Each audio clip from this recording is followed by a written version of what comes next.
या महिन्यातील प्रशिक्षण कार्यशाळा पूर्ण करून विश्रांती न घेता लगेचच बांधावरील झाडांच्या लागवडीचं नियोजन ठरलं।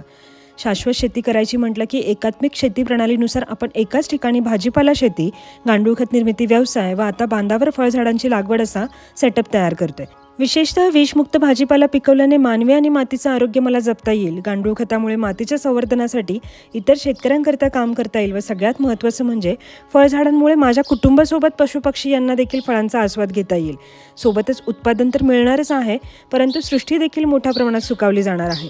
मला असं वाटतं आपण नेहमीच या निसर्गाकडून भरभरून मिळावं याची अपेक्षा करतो, परंतु देताना मात्र आपले हात नेहमीच मोकळे असतात।